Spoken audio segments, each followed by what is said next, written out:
Pessah, c'est la fête de la liberté. On ne peut pas être libre si on n'est pas émette, si on n'est pas vrai. Et on ne peut pas être vrai si on n'est pas indépendant. Donc ici, Akadosh Baruch Hu, il nous a mis dans une situation où il nous obligeait d'être indépendants. Pourquoi? Parce qu'il nous a privés des autres, il nous a privés de tellement de choses, entre guillemets, privées, ou plutôt au contraire. Il nous a donné. Il nous a donné l'opportunité de le servir sans artifice. Je ne dis pas que les choses normales, c'est un artifice. Mais parfois, quand on a l'habitude, on a toujours fait comme ça, et comme ci, et comme ça.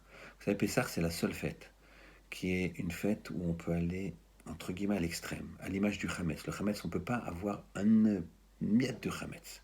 Une miette, ça rend tout. Alors ça va à l'encontre un petit peu de l'espèce de modération que la Torah, elle donne. Modération dans le sens de la pratique par rapport au fait qu'un homme doit percevoir la Torah sans avoir des obstacles trop importants. C'est pour ça qu'il y a des principes d'annulation par un soixantième d'une substance taref qui tomberait malencontreusement dans une des substances cachères, etc. Mais pour le Hametz, c'est pas ça. Il y a une période dans l'année où, si tu veux être libre, à un moment, il faut casser tes chaînes, il faut les briser. Et ici, à Kodesh Baruch Hu, quelque part, il nous aide à briser nos chaînes. C'est, encore une fois, difficile de parler d'une opportunité alors qu'il y a des gens qui souffrent.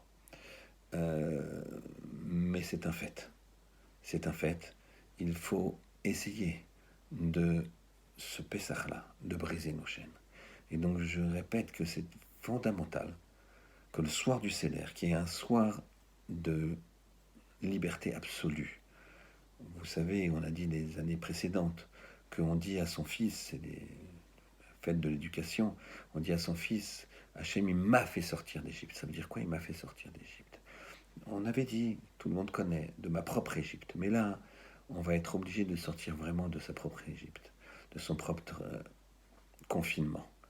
On peut être très très libre plutôt que de voir son petit monde qui bouge pas et qui paraît plus grand, mais dans une prison, on peut être plus libre qu'à l'extérieur. Une fois, j'avais vu un dessin qui était le suivant.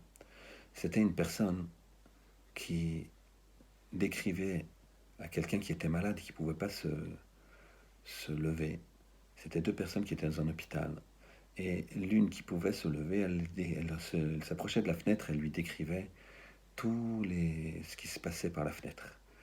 Elle décrivait le parc qu'il y avait là-bas, les enfants qui jouaient, les avions, quand il y avait un bruit d'avion, il expliquait l'avion comment il était, l'hélicoptère, tout le soleil. Aujourd'hui, il fait chaud, c'est un soleil extraordinaire avec des couleurs jaunes, des couleurs rouges. Et voilà que, une fois, cette personne-là, celle qui était allongée, qui ne pouvait pas se lever, elle a fini par pouvoir se lever.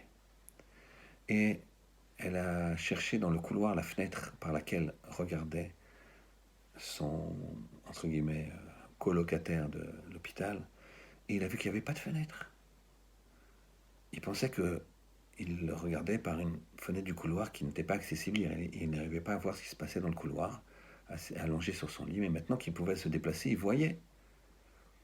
Et il se retourne vers son ami et voit que son ami est aveugle. Il lui dit, mais comment tu as pu me décrire tout ça? Il lui dit, mais je le vois, je le sens. Quelqu'un d'aveugle, il peut voir plus loin que quelqu'un qui voit. Quelqu'un qui est en prison, il peut être plus libre que quelqu'un qui est dans une forêt, sur la mer, où tu veux. C'est ça qu'il veut nous dire Akadosh Baruch Hu, ce Pessah-là précisément.